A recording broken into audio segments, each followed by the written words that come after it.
All right, it's time. The NFL Presidential Address. And, well, as Eric says, stand up for the Prez.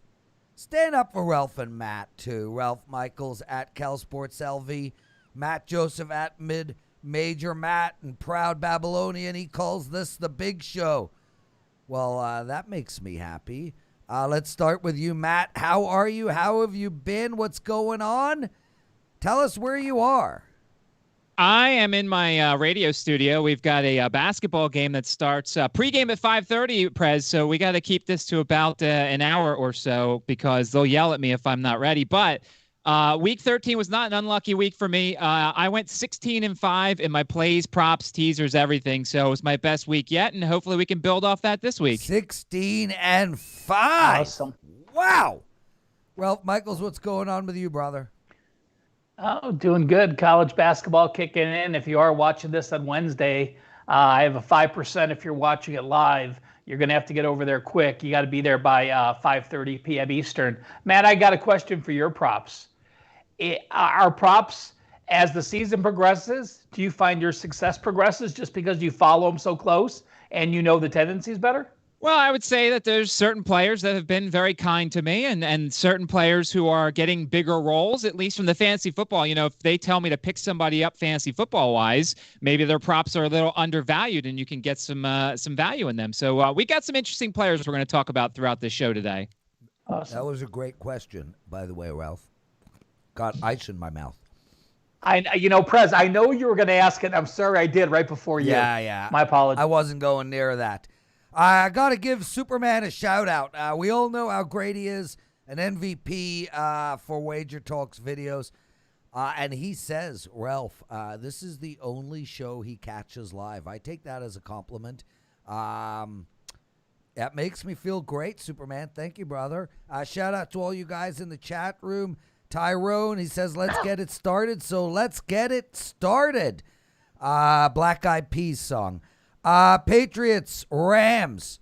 Rams are -5. A total of 45. Interesting total here. To me, I like two bets in this game. I like the under and I like the Rams. I think we're going to get some value on the Rams. I think you saw a misleading Chargers game, which skewed this number. And also, I like the under a lot, too. I think the Rams are playing to the under. I'm a big fan of that Rams defense. It's monster. And the Patriots, this is a very one-dimensional offense. Take away a lot of the special teams disaster by the Chargers. The Pats don't put up 45 points. This is a running team. I think the Rams can hold them down. And we've already seen with the Patriots, their defense is getting much, much better. Under the total for me, Matt, what do you like? Well, this is one of those things where we have to stop saying it's a Belichick game and he's going to win, because this year we've said that a bunch of times and they haven't won. The stat I always like to bring up with New England is they are dead last in the NFL, averaging just 2.3 points per first quarter. They still have not scored at home yet in the first quarter. Now, obviously, this game is not there. They're averaging 4.7 points per game on the road. So to me, I'm looking at a potential first quarter under here with, once again, the Patriots struggles early, a Rams defense that's really good, and a Patriots defense that's coming into their own. I think we get a first quarter under here, which goes along with your game under here. And we have the two most convoluted backfields in the league, it feels like. You've got Brown, Henderson, and Akers for the Rams, and you've got White and Burkhead, and then just Sony Michel lurking for the Patriots. There may not be a lot of props or at least a lot of overs in this game because there's just not a lot of superstars. Yeah, no, we're on the same page. Ralph Michaels, Rams under, Pats with the points, over the total. Where are you going? Well, if you want to win a bar bet, you go into a bar and you say, the Patriots in 2 games have had 470 yards. How many points do you think they've had? They've had 179 against Arizona and 291 yards last week against the Rams, and they scored 20 and 45 points. That's not going to happen against this defense. No. And you have to remember this. Belichick against rookie quarterbacks, I don't care what team he has, he always does well against rookie quarterbacks. He absolutely knows how to scheme against them, and hence you saw what they did. Rush attack, like Matt, you said, 43 rush attacks, 43 runs last week, 22. The week before, 30 runs against Arizona and only 18 passes. So when you have an NFL team only running 48 plays, there's only one way to look, and that is at the under. I completely agree with the underplay. The Rams, to me, I mean, this is probably the most lopsided statistical game there is. The Rams number 1 in the NFL in yards per game diff. New England down about number 25. So to me, even though there's value on the Rams, I think there's more value on the under. Matt, you good with putting the under as a consensus play? I know you just said in the first quarter, but what about the whole game? Yeah, I'll go along with it. I mean, I'm going to be playing the first quarter under, but yeah, I'll go along with the game under. Your hair's very stylish today, Matt. Just want to throw that out there. Okay, boys. I know we got a quick show. I'm gonna go slightly off topic. It's a lot off topic, but give me 20 seconds. Superman just said he wants to win a bar bet. Here's a bar bet that's a guaranteed winner for all of you people. Ask 35 people what their birth dates are. Not the year, the date. I'm May 22nd. 2 of them will have the same date. 2 will have the same date. Offer your friend that bet for the bill. They'll all take it. There's 365 days in a year. You're picking 35 random people. 2 will have the same birth date. Ralph, you have any trends or stats in your database on that? Yeah, well, obviously you're taking 1/10. I probably would take that bet, Prez. I would. Yeah. I would lose it if you say I'm going to lose it, because I would take that bet. Because mathematically, you're taking 10%, and the numbers would say they're not going to be the same. Yeah. So, Matt, check this out. I learned it in grade 7 math class. It happened on our first day. We had 30 people in the class. Teacher wrote up every name on every birth date on the board. The statistics are you will be 88% right if you ask 30 people their birth dates. 88% chance 2 will have the same. I like to win bets, so I give myself an extra 5 people window. So, Ralph, we're talking about something that is in the high 90% zone. So next time you're out, offer that bet to Brian on that. I don't see how that could be 90%. Yeah, nor do I. And it's actually a fact. The key months are May and September. So you really want to stack up as many Mays as you can. Let's get going, boys. Green Bay, Detroit. Oh, consensus plays. Guys, let me recap. Cincinnati team total under, winner. Tennessee, loser. Rams under, winner. Washington, easy winner. We are on a 7-3 run in our consensus plays. We are 18-5 on the year. Green Bay, Detroit, -7.5 for the Packers. 55 for Detroit. We saw Detroit win last week, barely. We saw Green Bay win last week, but they did not play well. Ralph, I'm going to go to you first on this game. I don't really have much here. I feel like Green Bay is the play, but I really don't want to lay 7.5. And I can't play over the total of 55. I'm passing here, Ralph. What are you doing? Green Bay is a funny team because when you watch them, they don't, it seems like they struggle to get the margin, but then at the end of the day, they're covering, and I keep improving their power ratings. Prez, I'm going to just correct you. I think 18-15 is what you meant to say, not 18-5 on our best. No, bets. I meant to say 18-5, but the actual one is 18-15. Yes, okay, 18-15. Sorry, Ralph, I missed that. Where are you going on this game? No problem. I just don't want someone coming out and saying, hey, they're not 18-5. You look at Detroit. 2 touchdowns in the last 2 minutes and 18 seconds. That, of course, was because I was on the other side. But, can they get a bump? You have an interim. There are times when the team can get a bump. You have Darren Bevel as the interim head coach. That certainly might be a situation where you can help. The Detroit Lions are now, I think they have 11 straight overs at home. So, they continue to perform well. I think we saw what Rodgers did. I mean, he's now 38-4 ratio, getting him inside in a dome. He went into Indianapolis with a defense which is probably 100 times better than the Detroit Lions, put up 31 points. Went into Houston in the dome, put up 35 points against a much better defense. went to Minnesota, put up 45 points in a dome. So I think I see a trend there where Aaron Rodgers can play pretty well in a dome. And when you're facing a Detroit Lions defense that's allowing 67% completions, I'm going to lean Green Bay, and I'm going to lean over. Yeah, Matt, my book doesn't have the team total for Green Bay up yet, the one I'm looking at now. Listening to Ralph, I'm really feeling like maybe the team total for Green Bay over might be a good bet. Do you like that, and what do you like in this game? It's 32.5, one place I looked. And so that's, look, they can do it. I found an interesting stat. The Packers won this game 42-21 in week 2. It was the first time Green Bay has covered in their last 7 meetings between these two teams. You remember, for as bad as Detroit's been, there was the Hail Mary, but that was, there's been a bunch of close matchup between these two. And I actually think above the half a point, I actually think that the Lions plus 7.5 is worth a sprinkle. Maybe, I don't know. It's not one of my favorite plays, but the Lions have shown a pulse. The question is, can the Darrell Bevell spark be 2 games instead of just 1? Did they use all their magic and their energy last week, and this week they come back to being the Lions? I'll be interested to see what Kenny Galladay's status is. I think he's a guy that if he plays, he didn't practice today, I think. So we'll see what happens. But I think that the Lions are a small live dog in this one. And I see it. I just, you know what? They don't deserve my money, Detroit. So, yeah, pass for me, but Prez, I'm going to take 1 second and we brought this point up a few weeks ago, but let's just bring it up again real quick, guys.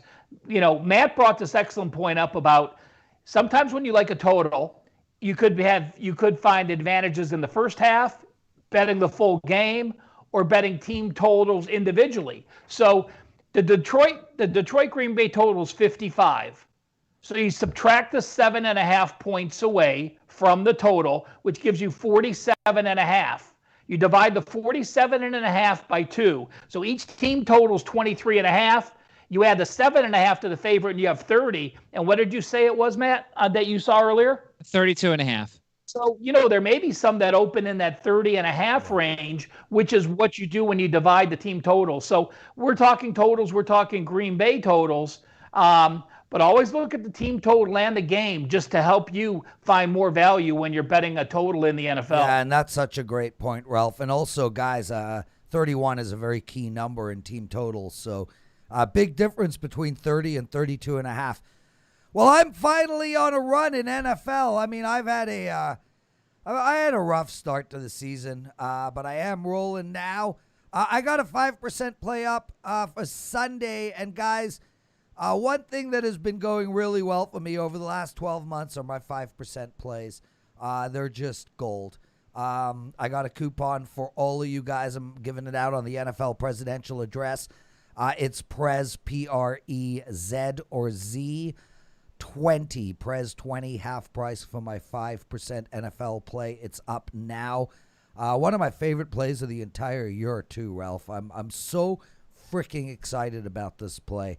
Anyway, let's get to the Tennessee-Jacksonville game. And Tennessee laid a stinker, at least in the first half. Really nice comeback by them. They did fall short last week, but we did see them throwing the ball a little bit more. And, I think this Tennessee team is offensively a really good team. Defensively, they're a struggle. They really are just can't stop anybody. And that's why I go to the over in this game, 53. We saw Jacksonville put up points against Minnesota. I think anybody can put up points against Tennessee, and we know Tennessee is going to score. I can't take -7. Jacksonville is playing pretty tough for a team with only 1 win. Matt, I'll go to you first, but I got 7-8 plays on my short list right now, and the over in the Tennessee game is one of them. Yeah, definitely. I think the over and the Jaguars, I think, are the Jaguars, for everything that they're trying to do, it's like they're almost doing enough to win a game and then fall short. Because last week, they could have won that game.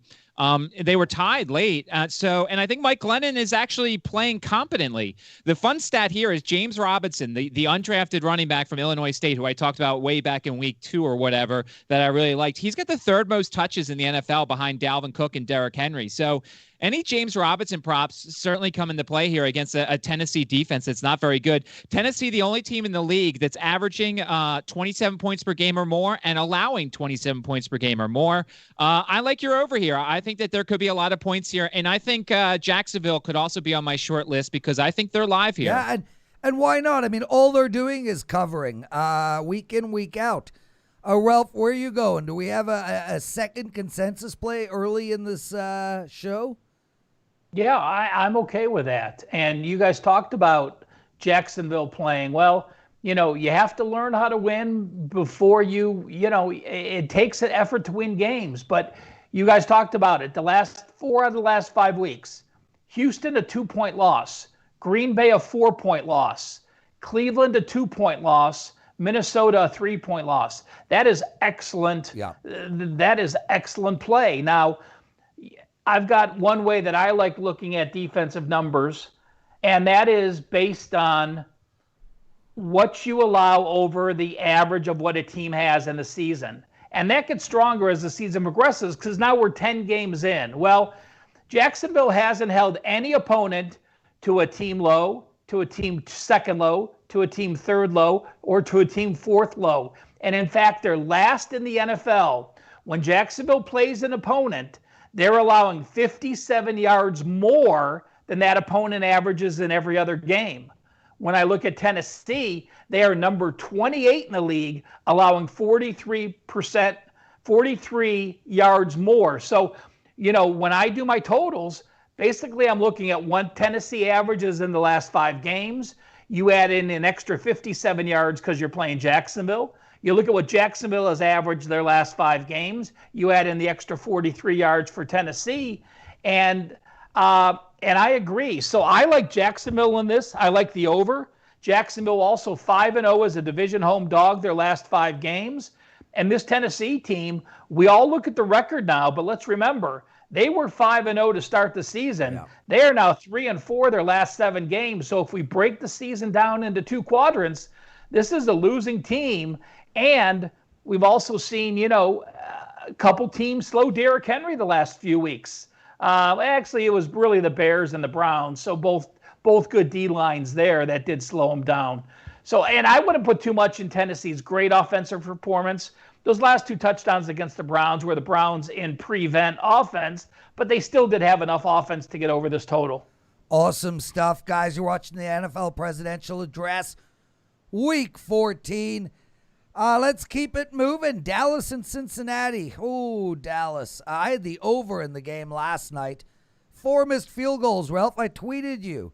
You didn't respond. I couldn't find it. I think it's the 6th time, but the way the database only has field goal attempted and field goals made, and I'm not positive it's reading the information right, Prez. So that's why I didn't retweet your tweet, because I wasn't 100% sure I was giving out accurate information. Guys, what we're talking about is I tweeted Ralph out last night. You can follow me on Twitter at Prez Wager Talk.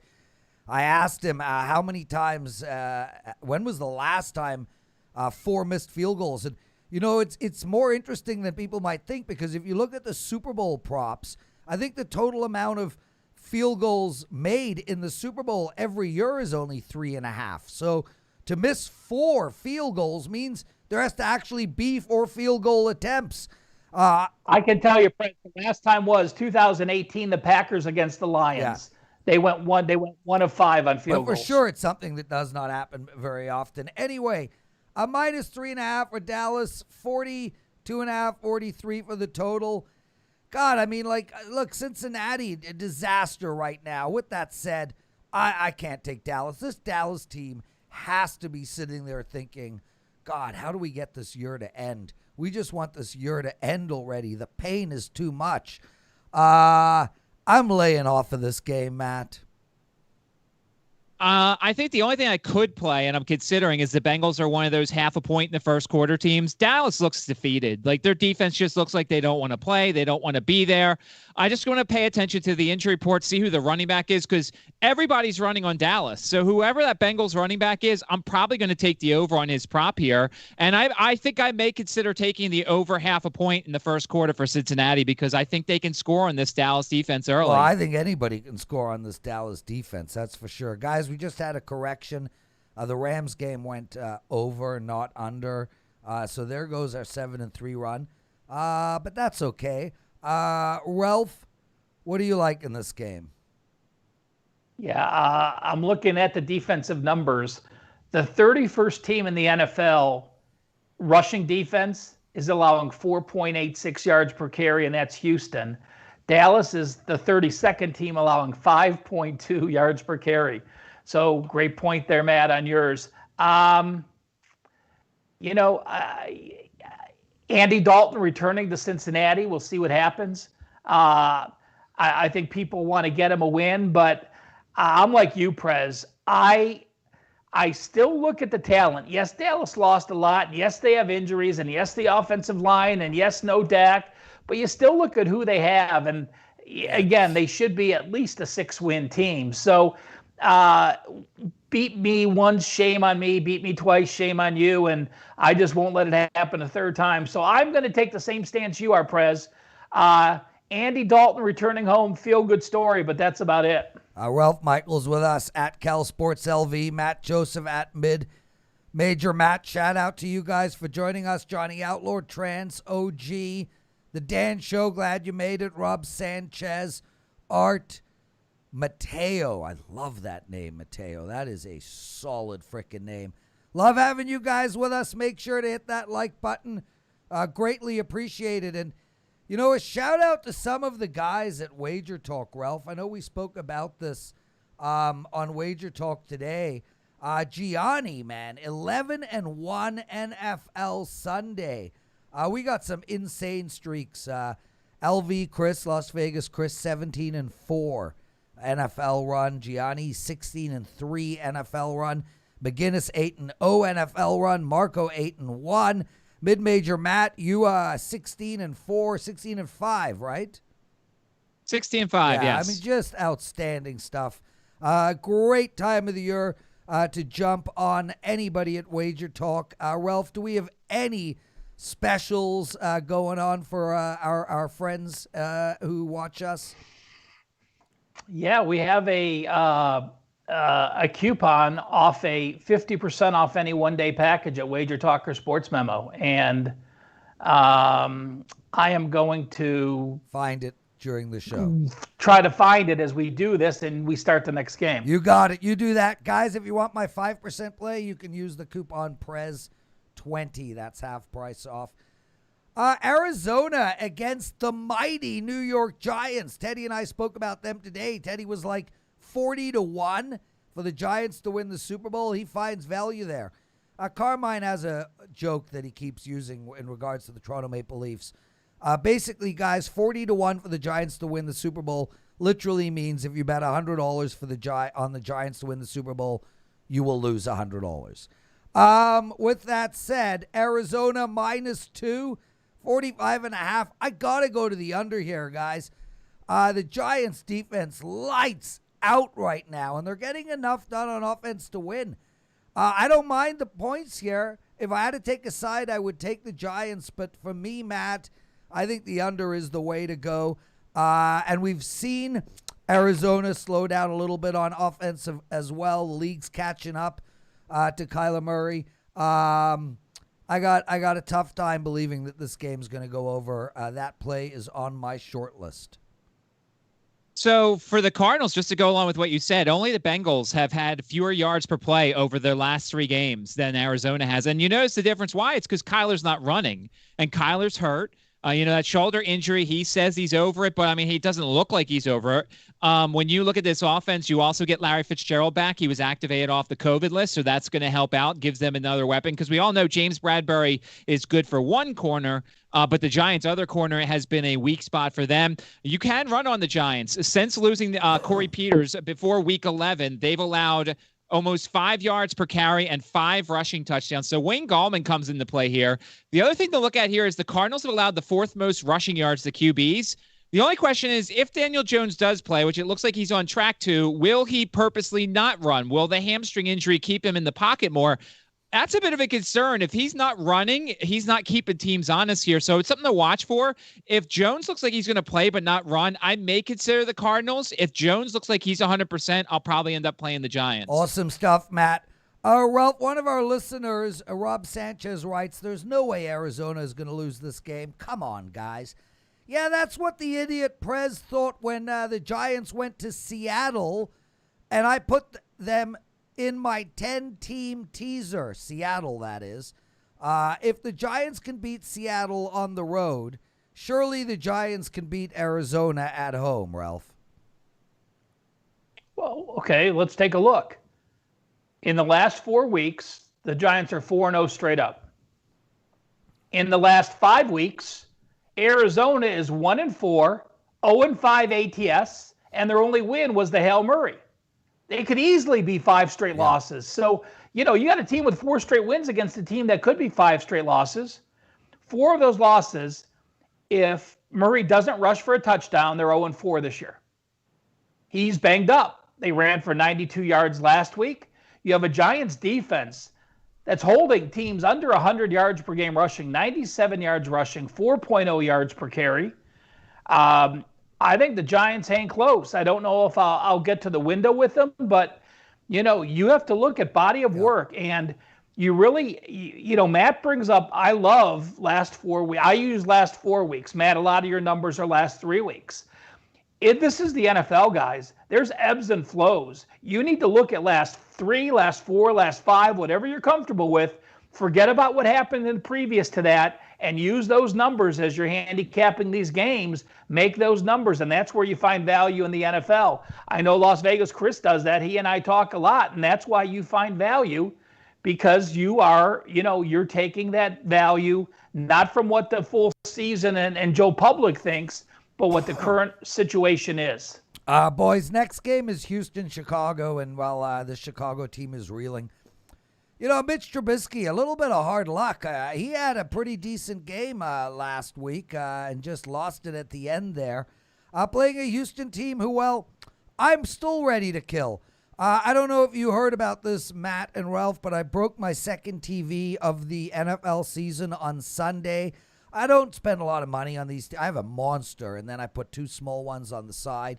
I always break the small ones because they cost me like $200 or something. I was on the over in the Indianapolis-Houston game.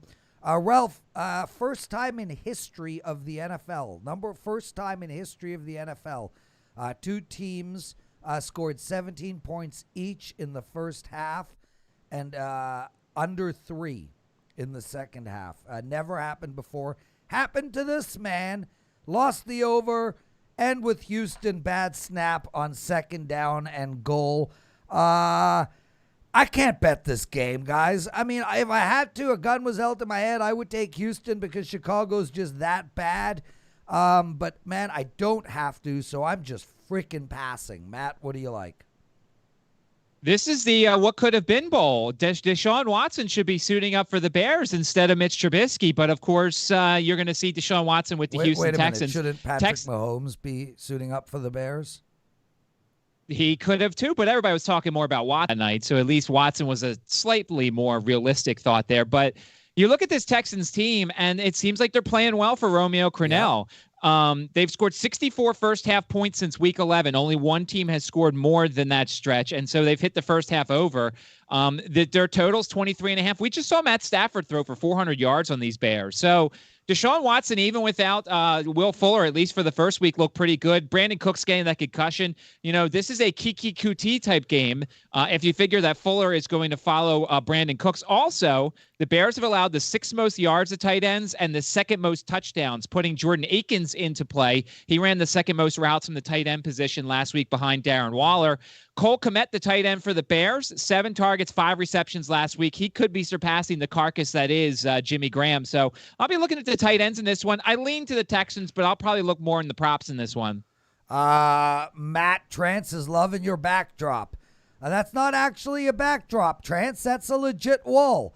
Ralph, what do you like in this game?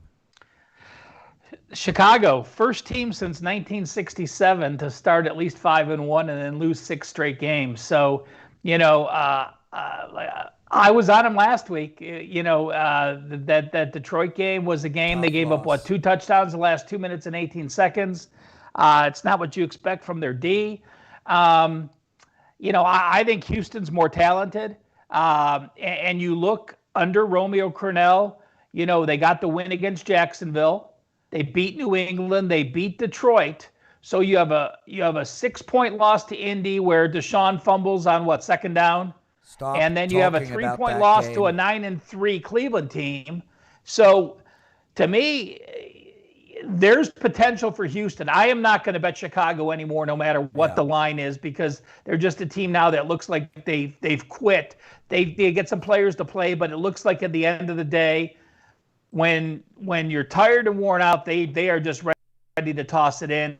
Houston's not that case. I mean, there's talk about Romeo perhaps coming back next year. Well, if this is your interim and there's any chance at all he's going to be back for you, you're going to freaking play your heart out for that guy. So that reason really alone, plus the current form over the last few days, I like the Texans. And you know what? Like, listening to you guys and thinking about it, maybe the over is the play in this game. 45 is the total. As you said, Stafford put up a ton against Chicago. And Houston's defense is a mess. So, I don't know. Maybe I'm going to look deeper into that. Denver, Carolina, boys, -3.5 for Carolina. 47 is the total. It's not available all books. We're still waiting on injuries and whatnot in this game. With all that said, I would take Carolina here. But again, lucky for me, I can pass. And you know, I know you guys want information on every game.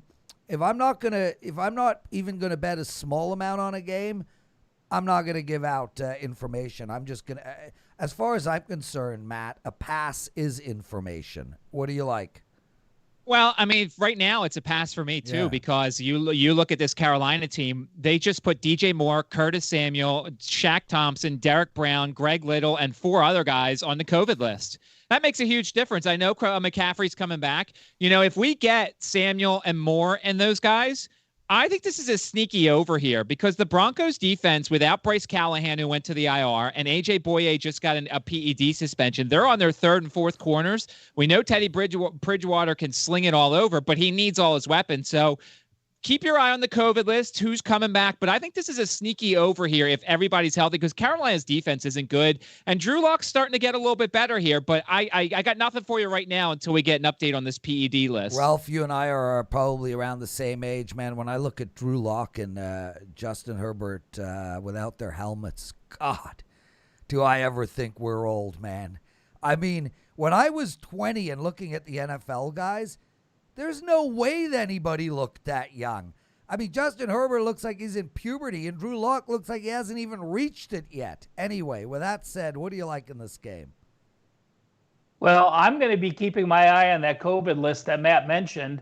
And if I get any of those guys back, I am going to be on Carolina. McCaffrey back, Bridgewater back. This is the same team that started 3-2. You've got Drew Lock with an 8-13 ratio, making back-to-back road starts. To me, it's Carolina or nothing. And if I get any of those guys on Carolina back, it very well may make my card. Yeah, that makes a lot of sense.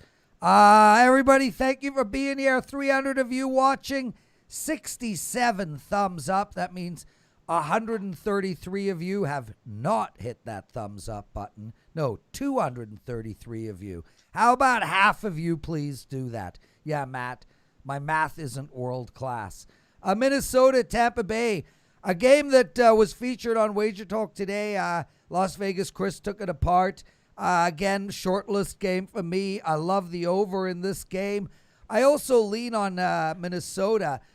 Look, both defenses are struggling. Tampa Bay's defense was supposed to be this vaunted defense. That has not been the case. Minnesota's defense is a total mess. But that play action pass that Minnesota pulls out, I mean, that's 50 yards every now and then on one play. I got to think this game's going over, and I do like Minnesota as well. And, you know, somebody said in the chat room, Prez, upset shocker of the week. Well, I would pick here, man. I think Minnesota can win this game. And that doesn't mean I think Minnesota's a good team. I just don't believe in the Tampa Bay Bucks. Matt? Well, I will disagree with you here. First off, actually, I will say this. The Vikings are one of those half a point first quarter teams. I'm definitely, almost definitely taking the over here. barring some sort of Dalvin Cook injury during practice.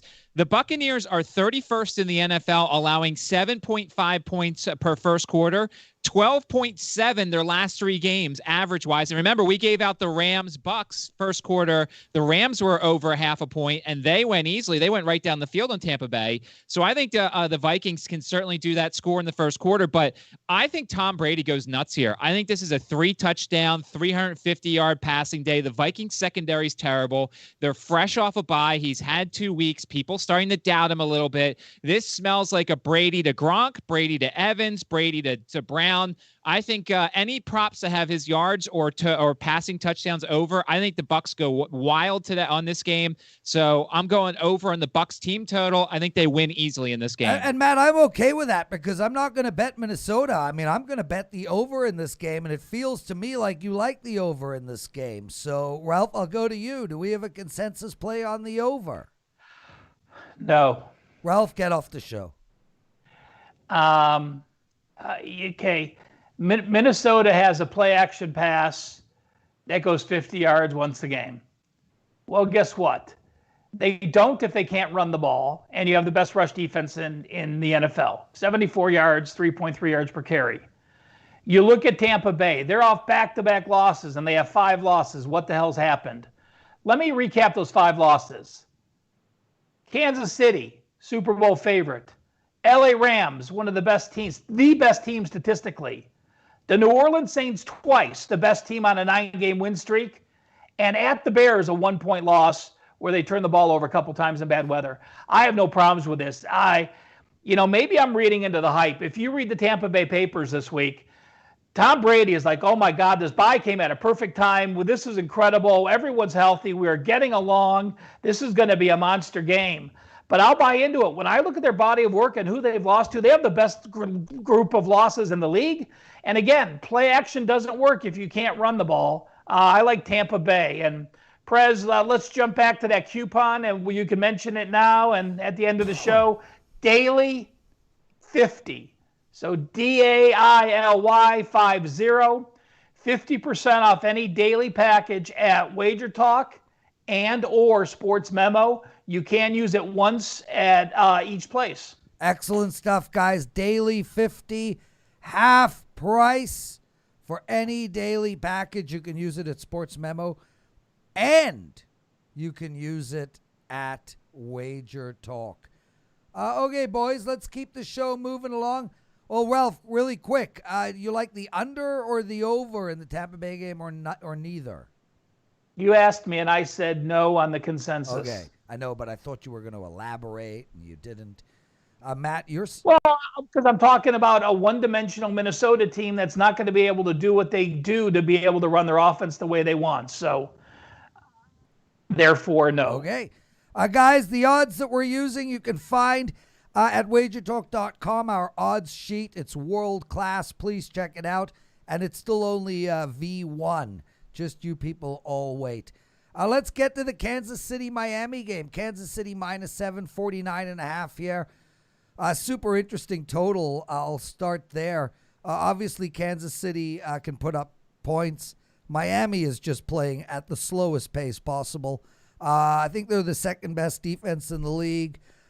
Point-wise, can't remember, but they're right there with Pittsburgh.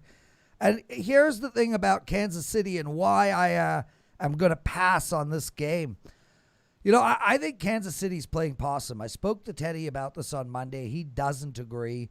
But I think Kansas City is playing, well, just good enough. If they have the lead, they're slowing the game down. They're dinking and dunking. They're messing around. They're throwing wheel routes. They're, running the ball more. If they're behind, they're scoring in 21 seconds flat, 6 plays, 20 seconds, unheard of, numbers. Their speed to score is ridiculous when they want to. I don't know if they want to, though, Ralph. I feel like this Kansas City team is holding back. I think they're not showing a damn thing. They know they're the Super Bowl favorite. They know everybody's after them. They know they're going to get into the playoffs, likely a bye. I can't bet Kansas City here. I would lean on the under, though, because in all seriousness, I don't see how Miami's going to put up a whole ton of points. Ralph? Well, you look at basically you're just paying the premium for Kansas City having gone 18-1 against the spread for that season and a half period over 2 seasons, and now whether they've failed to cover 4 straight games, like you said, coming from behind against Las Vegas.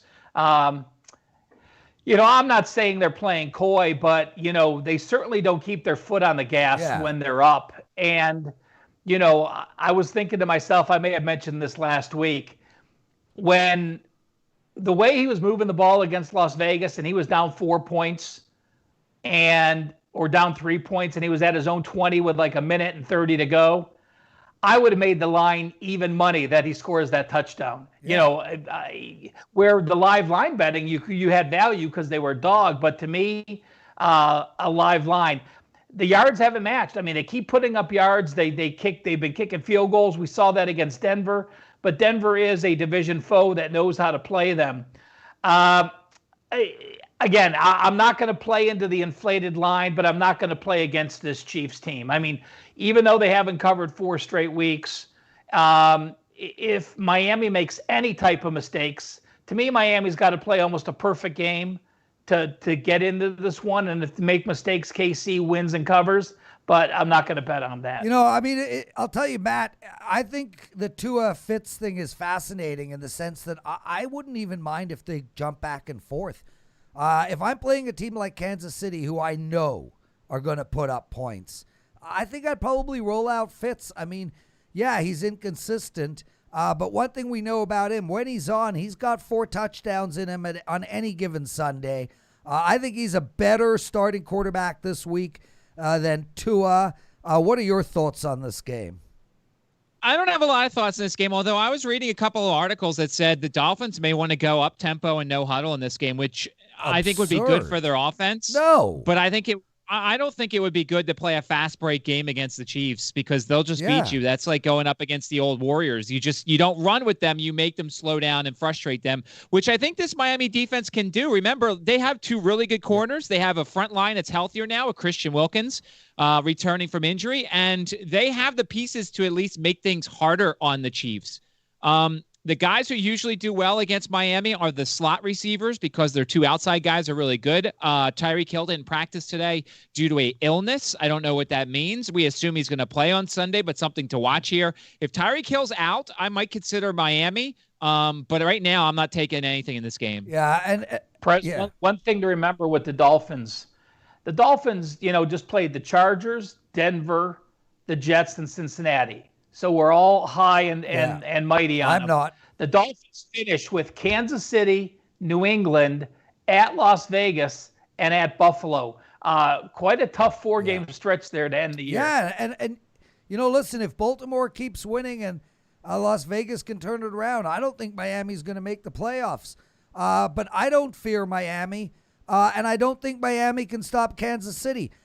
Matt, I'll go out on a limb and tell you that if you took the Aaron Donald, Khalil Mack, J.J. Watt, T.J. Watt, line them up, put Sherman out there, put together an all-star defense. If Kansas City wants to put 35 on that all-star defense, they will. That's how good that offense is. I think the only thing that stops Kansas City's offense is Kansas City. Las Vegas hosting Indy, -3 for the Colts. Man, I was back and forth on this game. My initial gut feel, Las Vegas, bad spot for Indianapolis. Las Vegas, really 2 bad games in a row. Got very lucky beating the Jets on one of the worst defensive play calls in history of football. With that said, I think that's the last time we ever see, I've gone blank on his name, Greg Williams. Greg Williams. I think that's the last time we ever see Greg Williams on a sideline of a football game.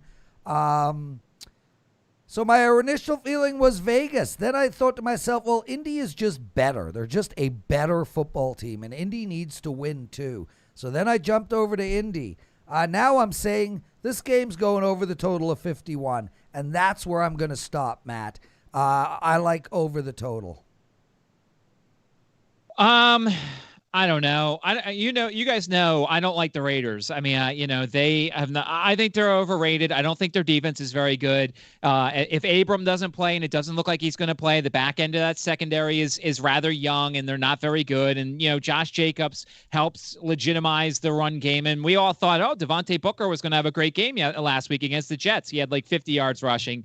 So they need Jacobs. I'm not a Raiders guy, but then the problem is when you get the wrong Colts are really bad. And they've got some big-time injuries up front. LaRaven Clark and Costanzo, two of their big-time offensive linemen. Problem is the Raiders can't take advantage of it. So this is probably an easy pass for me. I think the Colts win this game, but I'm not ready to lay the points with them on the road. He's Matt Joseph. You can find him at sportsmemo.com. He's on a 16-5 NFL run, which is sick, outstanding, amazing, superb. Congratulations on that, brother. Ralph Michaels, everybody. If you're watching this show live, and I know 350 of you are, he's got a 5% play in college basketball. It starts in an hour and change, so hurry up and get that play down. Ralph, I just bet your plays, so, I'm a huge fan of your college hoops. I bet every single one of your plays, and I bet a little extra on those 5%ers. You're a 1-0 this season. What do you like in this game?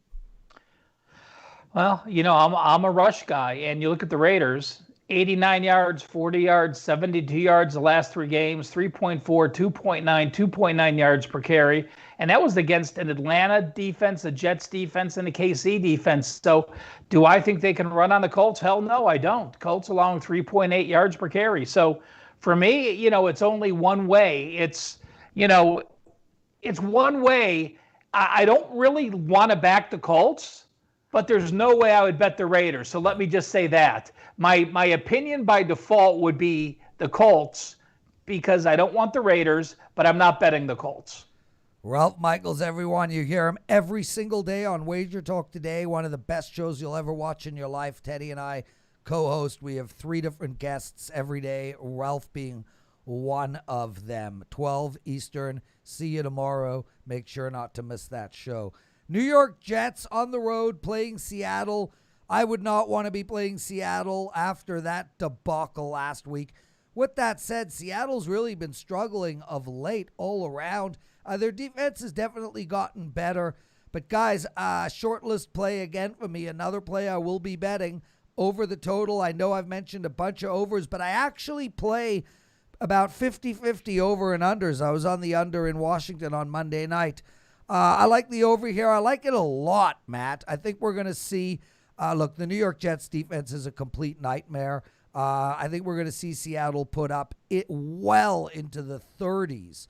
I would not be blown away if this game was like 41-10, that type of number.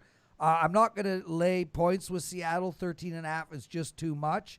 I would take the Seattle team total over. I would take Seattle on the game over. What do you like, Matt? So the Seattle number's 30.5. That makes sense. Yep. That's not a bad number. The problem is, as you said, their offense just hasn't looked very good. I mean, there's a bit of a concern. Russell Wilson has more turnovers the past couple of games than Carson Wentz does, and Carson Wentz is a turnover machine. So, I mean, there is a chance they have a get right. I wonder if there's a bump in the Jets defense now that Greg Williams is gone. Like, I understand that they're not very good and they're very young in the secondary, but maybe they weren't thrilled with Greg Williams and they just, they're a little happier because he's gone. You know what I like here, guys? I mean, this is the bet that's been very kind to me so far this season. The Jets, once again, a half a point on the first quarter. The problem for me is Denzel Mims is out, or at least through COVID contact tracing, they think he's out. Frank Gore's in concussion protocol, and Brashad Perryman is limited. And that's 3 big pieces for an offense that doesn't have a lot of pieces. I don't know how they do it every week. They do score in the first quarter. It's like 7 or 8 straight weeks they've scored in the first quarter. So I almost have to blindly sprinkle a little on it just because they've been so good. But I need some of these guys healthy. So I'll be watching Mims, Gore, and Perryman. Of course, the one time Gore is like a cash machine when it comes to props this year. Last week I take the over on his receiving. He gets hurt in the first drive. It's one of my losses. So that was kind of frustrating. But if Jets have some of these offensive skill position guys healthy, I'm looking at that first quarter over once again. The Jets to score in Seattle. Matt, did you hit the like button? I did, Excellent stuff. Ralph, what do you like in this game? Well, I'm going to disagree with your statement. Greg Williams might have had the best play call that the Jets fans could ever freaking hope for. Yeah, we know. We get that.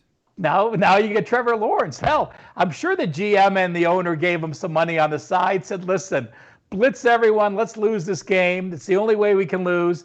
We're going to have to fire you, but don't worry. We'll make it up after we get Trevor Lawrence and start making some money. So, just aside, I will say this, a little TNA. Since 2011, when a team loses a game as a double-digit favorite, they have covered 71.4% of the time. So that's a very strong, that's a very strong motivator for Seattle. I'm going to put an asterisk on this, though. If you lose as a big favorite and you're laying over 7 points the next week, you are only 33 and 42, 44% against the spread. So a loss does not necessitate you're going to blow out your next foe. Even though a loss does necessitate you most likely cover. I have no problems thinking the over. Obviously, with Seattle, you always have to look at the weather. But the Jets to me, I was watching some of that Jets game. They looked like a semi-competitive team. So, Russell Wilson's a lot like Mahomes. If he has the lead and they're running the ball, he's just happy with that. But when they have to score, he gets to that next level, and then all of a sudden he starts making these incredible passes. So I think the over comes into play if it's a close game. I think if Seattle can slow them down, it's going to be an under. But I'll go ahead and give you a consensus on the over here because I do think the Jets can move the ball against the Seattle D. Matt, you're good with that? I didn't actually say the game over. I just said the first quarter. I need to see if Mims and Gore and Perryman are playing. Without those guys, they don't have a lot of other options. So no, it's just a first quarter over for me, and it's just the Jets team total over. So no, unfortunately, no consensus. Boo, Matt. Boo. We got to get the show moving. Matt's got something to do, and I'm doing back and biceps today, baby. You know me and my biceps. 20 minutes, Prez. Atlanta against the Chargers. -2.5 for the Falcons. 49 is the total. Another short list over for me. I don't see how this game stays under. Obviously, we saw the Chargers put 0 points up against the Pats. But, man, the Chargers have been scoring, and they've been scoring all year, Matt. As far as Atlanta goes, so long as they're not playing New Orleans, they're always good for some points. 49 seems a little low to me. The weather won't come into play. Neither defense is spectacular, although Atlanta's defense has definitely stepped it up under Morris. With all that said, over the total, another shortlist play, another play I will be betting. Matt? I can't take the Falcons laying points on the road. I can't take the Chargers, so nothing on the side. I don't know where the Chargers are at right now. That was a piss poor effort against the Patriots, losing 45-0 and showing no heart, no fight. I've talked about how with a rookie quarterback you're going to get some effort, but I wonder if they're done with Anthony Lynn. I don't know, and it's something that factors in here. And then on the other side, Young-Hoo Koo continues to be a guy who cashes the kicker props. He's 32 of 33 on field goals, ties him for the second most field goals made through the first 12 games in NFL history. I mean, he's a guy I'm going to take the over once again on his props. I mean, it's just Atlanta loves him. He's got plenty of range here, but I can't take anything on the side, and I don't know where the Chargers' head's at right now, so this is a pass outside of some coup props for me. Okay, you got it. Ralph, what's up? I like Atlanta. They're 4-3 their last 7, a 1-point loss to Detroit and 2 losses to the Saints. You have a coach they're playing for. You have a defense that in the Chargers – should have a lot more pressure than they have. You look at, they had 1-0-1-1. They've had 1 or less sacks in 4 of their last 5 games. And in those games where Matt Ryan is only getting sacked once or twice, he's put up 43, he's put up 34, he's put up 25, he's put up 40, he's put up 26, and he's put up 39. So I do like Atlanta. There you go, everybody. Guys, what I like is irony. One of our listeners, I'm not even going to mention his name, says Prez is a buffoon. Could you imagine taking time out of your day to go to a concert, let's say to see Ed Sheeran, and like holding up a sign, I hate Ed Sheeran, he's a buffoon. Well, why are you here? Just leave, dude. Like, nobody invited you in the first damn place. Anyway. Yeah, well, let's get this right. We did invite him because we invite everyone. And I'm sure it's because he wants to listen to Matt. Yeah, well, and that's reasonable. Everybody wants to listen to Matt. New Orleans, Philadelphia, -7 for the Saints. 44 is the total. Jalen Hurts going to play here, Matt. That can't be good. You got to be looking at New Orleans at least in a teaser. We just had a line move as I was talking. One of the global books down to 6.5. God, if it's going to drop below 7, I'll be all over New Orleans. Jalen Hurts, I think New Orleans' defense is lights out. This Philadelphia team is going to struggle to put up 13. What do you think, Matt? I think the Eagles cover. I think, you know what, after swearing them off last week, I almost want to pick them to win. This is the energy the team needs. By the way, the two shore props this weekend, Jalen Hurts over on rushing yards, because he's not Carson Wentz. When his first read's not open, he's going to run. And Taysom Hill over rushing yards. We've talked about on this show, the Eagles have actually been pretty good against running backs when it comes to running. They can't stop quarterbacks. They can't stop wide receivers and tight ends on the misdirection plays. Taysom Hill could run for 100 yards in this game. But I think the Eagles are live here. Third straight road game for New Orleans. I believe they've got Kansas City next. So there's nothing, this is not like a revenge game or anything for them. This is just the lowly Eagles, a team that they've beaten a couple times before. I think the Eagles are definitely live here, especially if you can Evan. I think Jalen Hurts gives this team an energy they didn't have, and I think they give their best last effort. If they lose this game, forget it. I'm done the rest of the year. But I think the Eagles are live in this one. Yeah, they are live. Like, they will show up. Matt, Ralph, what do you think? I'm going to echo Matt's sentiments. Being on a third straight road game with KC on deck, I have no interest in it. Let me ask you this, Matt. Was he trying to get the fans pumped up? Or, if you want to win a game, you just go through and you tell everyone that Carson Wentz is starting, and then they prep for Wentz and they don't prep for a mobile Jalen Hurts. And then you just switch before the game. Why tell the number one defense to give them a whole week to prep for this rush attack? I don't get that. So, I guess it's the NFL and we disclose things. But if I were a head coach, I would have been playing it coy and try to let Jalen Hurts have a bit of a chance against an unprepared team. Doug Peterson's not a bright coach. I would hope this week that they're going to run the ball more than 6 or 7 times with Miles Sanders. But Look, you didn't see very much from Hurts. We don't know what this offense is going to look like. I'm hoping that Doug Peterson has prepared a Jalen Hurts set of plays that he's going to use. So I don't know. There was one stat that was floating around real quick, and I'll be done, that the Saints have been really good against rushing quarterbacks. They've held quarterbacks in check rushing-wise. They've played nobody who is a Lamar Jackson, Josh Allen, guys who run more than others. They've played the Aaron Rodgerses and stuff like that. So that stat's kind of misleading. That's why I like the Jalen Hurts rushing prop this week, because I think he's not going to wait. He's just going to go. There you go, everybody. We got one of our listeners says, Jalen's going to throw 2 touchdown passes to Goddard. That would be a good prop. You guys should check that one out if you think that's going to happen. I don't. Washington against San Fran, -3 for San Francisco, 43.5. Man, I tell you, I don't know what to do here. Washington playing just awesome football right now, but they got to keep winning out. Tied with the New York Giants at the top of the division, but they can't get that tiebreaker anymore, so they can't afford a loss. San Fran's got to be gutted over that loss against Buffalo. They win there, and they're really right back in the thick of things. Their season has gotten away from them. I got to look at Washington here, Matt. It's not going to be on my short list. I'm not going to get to the window on this play. And also, Matt, your Alex Smith prop is locked. Done. You win.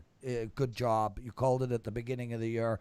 I'll tell you, he looks really good. And that touchdown pass, that go-ahead or tied, the go-ahead touchdown pass was phenomenal. Washington for me, Matt. What are you doing? 49ers. I'm not ready to, look, this is the game that's going to tell me it's not the old Washington Redskins. It's the new Washington football team, because coming off the huge win over the Steelers, they've got to be feeling high and mighty about themselves. And by the way, the Antonio Gibson injury is huge, because J.D. McKissic's not a running back. He's more of a slot wide receiver type. Peyton Barber is washed up. So you look, they're going to be a one-dimensional type team against the 49ers defense that has to be feeling hurt after the way they played against the Bills. Alex Smith is not Josh Allen. By the way, Washington, once again, a slow start. They were down 14-0 to the Steelers. They allowed 15.3 points per first half. The 49ers, another one of those teams that are half a point when it comes to first quarter. I'm taking the 49ers to win. I'm taking the 49ers to score in the first quarter. I think that this is a team that's – Kyle Shanahan knows some of this personnel, remember. Now, granted, it's a long time ago, but I still trust Kyle Shanahan. This is San Francisco's last stand at home in Arizona. I like the 49ers in this one. Ralph, what are you thinking? Well, Matt said, is this Washington team for real? I think because of Ron Rivera, yes. I think the coach makes a big difference, and they may not win out, they may not make the playoffs, but hell, Ron Rivera has them headed in the right direction. So, an angle, a lot of times a stat and angle, is just a check mark, but this one to me makes a lot of sense, and it's a pretty strong angle. Washington's on its third straight road game. When an NFL team is on its third straight road game and they pulled an upset in their last game like they did against Pittsburgh, you were only 29% against the spread going all the way back to 1989. So that is a 71% play against, and it makes sense. You played a very physical Pittsburgh team, and now you got a short week and you're traveling to the West Coast, or to Arizona, not quite the West Coast, but you're looking at. I like the under in this game. And I lean San Francisco. Yeah, the under makes a lot of sense to me too, Ralph. Good call on that. Guys, 2 more left. Pittsburgh, Buffalo. Matt, what do you like in this game? So the world wants to bet the Bills in this game because of what they saw against the 49ers. And I don't know. Josh Allen looks really good, and then he looks really bad. And, the Steelers with the weird schedule, James Conner coming off the COVID list. They've thrown the ball 104 times the last 2 weeks, and they had 7 drops last week. Part of me thinks Tomlin snaps them back into shape and the Steelers win this game. But the other part of me says the Bills run away because the Steelers have to be tired with this weird schedule. So this is an easy pass for me on this Ralph one. Michaels? Easy underplay for me. I want neither side. Steelers' third game, 11 days. You rush the ball only 14 times. No wonder you're out of sync. And the 21 yards rushing. Yeah, the Washington D-line is as good as most. A lot of pressure on Buffalo to prove, and I understand the excitement. But if it's Steelers on the road against a team that's going to pass happy, it's one of my favorite angles. I think the last 21 times it's gone under 20 and it's gone over once. And the over was that Dallas game where they scored 15 points in the fourth quarter on Thanksgiving. Or prior to Thanksgiving. Under for me, no play on the side. Guys, last game on tap, Cleveland against Baltimore. Baltimore -1, a total of 46.5. And I like Cleveland here. I like them a lot. It's likely going to be a player release. I also like the under. Guys, Lamar Jackson. Look. Whoever the commentator was last night, I can't remember, Troy Aikman or whatever it was, Chris Collinsworth, wasn't him, but I don't remember who it was. But he made a great point how you have to look at Lamar as a complete package. So, yeah, look, he's a good quarterback because he does move the chains. This guy couldn't throw a ball through a tire if the tire was on an 18-wheeler. I like Cleveland here. I think Cleveland's just a better team all around. I think they're better defensively. I think they have a ridiculous running game. I know this is going to sound crazy. I would take Baker over Lamar right now. I would take Josh Allen over both of them combined. But you watch, guys. Mark my words. Lamar Jackson is not going to be this all-world quarterback moving forward. Give me the Browns and give me them every day against this team. Matt? I mean, first off, I got to start with an apology, I guess, since I killed the Browns last week. I mean, even though, they nearly lost the game, I'll apologize. I was wrong, but I'm still not ready to bet them in this game. You're not getting that from Baker Mayfield in another month, 2 months. I mean, he's not throwing 4 touchdowns, 5 touchdowns, whatever he did. That's not happening again. He may throw 4 or 5 touchdowns over the next 3 or 4 games. I need to see some injury updates from Baltimore. I need to see who's playing in this game, but I'm not ready to just say, oh, the Browns beat the Titans, I'm all over the Browns. No, I can't. So I'm going to wait. It's a Monday night game. I lean Baltimore, but I need to see the injury report. I'm not ready to just buy the Browns hype because Baker Mayfield suddenly showed up and became an NFL quarterback. Oh, look, I'm with you, man. I don't think Baker Mayfield is anything spectacular either. I just do not buy this Lamar Jackson hype. Ralph, what do you like in this game? Matt, there's only one quarterback that's thrown 4 touchdowns in the second half of a game. That was Baker against Cincy. There's only one quarterback this year that's thrown 4 touchdowns in the first half of a game. That was Baker against Tennessee. So with that said, my mind goes back to week 1 at Baltimore, you lost 38-6. Game number 7 against Pittsburgh, you lost 38-7. When Baker sees a division foe in front of him that's not Cincinnati, it's just he's not a good quarterback. So I think the Browns right now are playing much better than Baltimore, but I cannot bet them because just until they prove to me they could beat a division foe, then it's no play for me. Boys, teaser section of the show. Green Bay, Tennessee, and New Orleans 6.3 team teaser. That's all I got, Matt. I don't have my teaser right, but I think I would throw the Giants in there, and I think I may look to the Rams to just make them essentially, a win. Yeah, I think that's about. I don't know. I don't have my teaser yet, but I think those two may be on it. Excellent stuff, Ralph. I'm going to go with the best 2 quarterbacks laying a touchdown on the road and go Green Bay and Kansas City. If I have Aaron Rodgers and Mahomes, I feel confident they're not going to lose the game against these teams. Yeah, I like that a lot, actually. Great stuff. Guys, what an awesome show. A pleasure to do this with you every week. Cannot believe we're already in week 14, but that is the way it works. Time flies, especially as you age. Love all of you guys for being here. Close to 400 people joined us today. It's a privilege to have you take the time out of your day.